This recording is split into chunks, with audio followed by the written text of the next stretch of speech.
की वाणी इतनी पवित्र पुनीत होती है। ब्राह्मण की वाणी एक ऐसी तोप होती है, ऐसी तमंचा होता है, एक ऐसा होता है कि राजा दशरथ ने एक ब्याह कर लिया, 2 ब्याह कर लिए, 3 ब्याह कर लिए, कोई बाल बच्चा नहीं हुआ।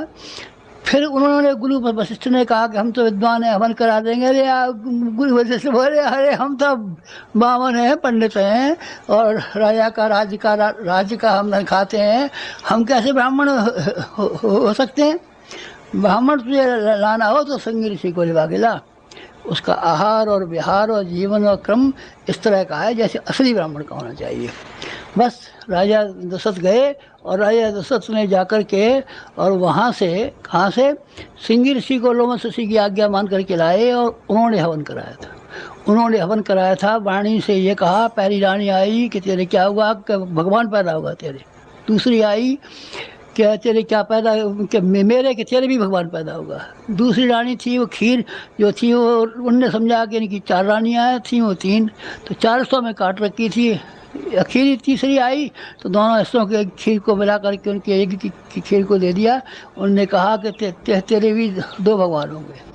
सुमित्रा के 2 हुए थे, एक का नाम शत्रुघ्न था और एक का नाम भरत था। उनको राम को जब उनके कौशल्या को राम हुए, क्या के भरत हुए थे, सुमित्रा के शत्रुघ्न और ये लक्ष्मण हुए। 4 बेटे हुए थे। ब्राह्मण की वाणी से निकल गया, बस वही हो जाएगा। उनने कहा तू ब्राह्मण बन जाना, बस ब्राह्मण होने के बाद तेरी सिद्धियाँ पीछे पीछे फिरेंगी, रिद्धियाँ तेरे पीछे पीछे फिरेंगी, काम लेने तेरे घर पर जाएगी और दूध पिलाया करेगी, धन्य हो जाएगा। मैंने सबसे पहले किताब जो लिखी है उसमें उसका नाम था गायत्री ब्राह्मण की कामधेनु में। लेकिन फिर लोगों ने कहा कि अरे साहब ये जात पात आप फैलाते हैं और ये बामन बनियाँ फैलाते हैं और गवर्नमेंट के कानून के विरुद्ध कहते हैं कि ब्राह्मण को ऊंचा बताते हैं, औरों को नीचा बताते हैं। तो मैं समझा मैं कि लोगों की समझ में नहीं आया है।